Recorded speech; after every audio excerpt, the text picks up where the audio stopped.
말씀 씨앗을 심어요. 사랑하는 친구들, 말씀 씨앗 시간이에요. 오늘 말씀은 사도행전 16장 말씀이에요. 다 함께 말씀 씨앗 심을게요. 사도행전 16장. 바울이 더베를 방문하고 루스드라에 이르렀을 때 마침 디모데라는 젊은 제자가 그곳에 있었습니다. 디모데의 어머니는 유대인으로서 예수를 믿는 사람이었으나 아버지는 그리스인이었습니다. 디모데는 루스드라와 이고니온의 신자들에게 평판이 좋았습니다. 바울은 전도 여행에 디모데를 데려가고 싶었습니다. 그런데 디모데의 아버지가 그리스인이라는 것을 그 지방에 사는 모든 유대인이 알고 있었기 때문에 바울은 디모데에게 할례를 베풀었습니다. 바울과 그 일행은 여러 도시를 다니면서 예루살렘에 있는 사도들과 장로들이 정한 규정을 사람들에게 전하여 지키게 했습니다. 그리하여 교회들은 믿음이 더 든든해지고 날마다 그 수가 불어났습니다. 그들이 아시아 지방에서 복음 전하는 것을 성령께서 막으셨기 때문에 바울과 그 일행은 브르기아와 갈라디아 지방을 두루 다녔습니다. 그들은 무시아 지방 가까이 이르러 비두니아로 가려 했습니다. 그러나 예수님의 영이 허락하지를 않았습니다. 그래서 그들은 무시아를 지나서 드로아로 내려갔습니다. 바울은 밤에 어떤 마케도니아 사람이 바울 앞에 서서 마케도니아로 건너와서 우리를 도와주십시오라고 애원하는 환상을 보았습니다. 바울이 그 환상을 본 뒤에 우리는 하나님께서 우리를 부르셔서 마케도니아 사람들에게 복음을 전하게 하셨다고 확신하고는 즉시 마케도니아로 떠날 준비를 했습니다. 우리는 배를 타고 드로아를 떠나 곧장 사모드라게로 갔다가 이튿날 네아폴리로 갔습니다. 다시 네아폴리를 떠나서 로마의 식민지요 마케도니아 지방의 중심 도시인 빌립보로 갔습니다. 우리는 며칠 동안 그곳에서 머물렀습니다. 우리는 안식일에 기도처가 있을 만한 곳을 찾아 성문 밖 강가로 갔습니다. 우리는 그곳에 앉아 모여든 여자들에게 말하기 시작하였습니다. 그 여자들 중에 두아디라라는 도시에서 온 루디아라는 여자가 있었습니다. 루디아는 자주색 옷감 장수였으며 하나님을 섬기는 사람이었습니다. 루디아가 바울의 말을 귀담아 들을 수 있도록 주님께서 그녀의 마음을 여셨습니다. 루디아와 그 집안 식구들이 다 세례를 받았습니다.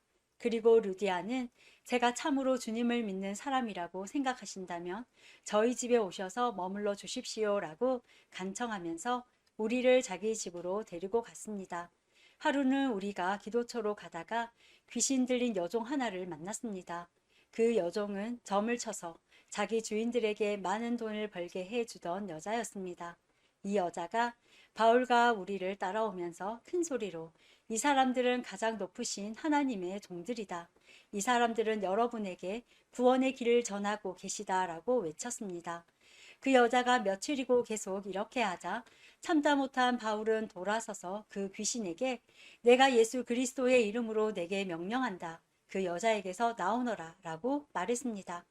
그 순간 귀신이 그 여자에게서 나왔습니다. 여종의 주인들은 돈을 벌 희망이 사라진 것을 보고 바울과 신라를 붙잡아 광장에 있는 관리들에게로 끌고 갔습니다. 그들이 바울과 신라를 로마 관리에게로 데려가서 말했습니다. 이 사람들은 유대인들인데 우리 도시에서 소란을 피우고 있습니다. 이들은 우리 로마 사람들로서는 받아들이거나 실천할 수 없는 풍습을 선전하고 있습니다. 군중들도 합세하여 바울과 신라를 공격했습니다. 로마 관리는 바울과 신라의 옷을 찢고 매질하라고 명령했습니다. 그들은 바울과 신라를 호되게 때린 뒤에 감옥에 가두었습니다. 그리고 간수에게 그들을 잘 지키라고 명령했습니다.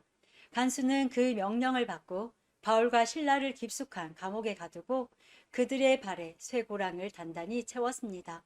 한밤중에 바울과 신라는 하나님께 기도를 하며 찬송을 불렀습니다.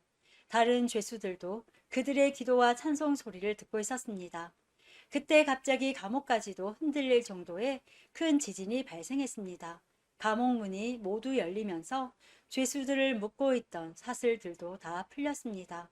간수가 잠에서 깨어 감옥 문이 다 열린 것을 보고는 죄수들이 벌써 도망쳤을 것이라고 생각하고 칼을 꺼내어 자결하려 했습니다. 그러자 바울이 큰 소리로 소리쳤습니다. 당신 몸을 해하지 마시오. 우리는 다 여기 있습니다. 간수가 등불을 달라고 해서 안으로 뛰어들어가 두려워 떨면서 바울과 신라 앞에 엎드렸습니다. 그리고 그들을 바깥으로 데리고 나와 선생님들, 제가 어떻게 해야 구원을 받을 수 있겠습니까? 라고 물었습니다. 바울과 신라가 간수에게 말했습니다. 주 예수님을 믿으십시오. 그러면 당신과 당신의 집안이 구원을 얻을 것입니다. 그리고 바울과 신라는 간수와 그의 집에 있는 모든 사람에게 주님의 말씀을 전했습니다. 그날 밤 그 시각에 간수는 바울과 신라를 데려다가 상처를 씻어 주었습니다. 그리고 그 자리에서 그와 온 가족이 세례를 받았습니다. 간수는 바울과 신라를 자기 집으로 데려가서 음식을 대접했습니다. 그와 온 가족은 하나님을 믿게 된 것을 매우 기뻐했습니다. 다음 날 아침 로마 관리들이 부하들을 보내어 그 사람들을 풀어주라고 명령했습니다. 간수가 이 말을 바울에게 전했습니다. 관리들이 선생님과 신라를 풀어주라고 전령을 보내왔습니다. 이제 나오셔서 평안히 가십시오. 하지만 바울은 그들에게 이렇게 말했습니다. 로마 시민인 우리를 재판도 하지 않고 사람들 앞에서 매질하고 감옥에 넣더니 이제 와서 슬그머니 우리를 놓아주려는 겁니까? 안 됩니다. 그 사람들이 직접 와서 우리를 데리고 나가라고 하시오. 부하들이 관리들에게 가서 바울이 한 말을 전했습니다. 관리들은 바울과 신라가 로마 시민이라는 말을 듣고 두려워했습니다. 그래서 그들은 가서 바울과 신라에게 사과하고 그들을 데리고 나가 그 도시에서 떠나달라고 부탁했습니다. 감옥에서 나온 바울과 신라는 루디아의 집으로 갔습니다. 그들은 거기서 신자들을 만나 격려하고 그곳을 떠났습니다. 오늘도 말씀 씨앗 모두 잘 심었어요. 우리 내일 또 만나요.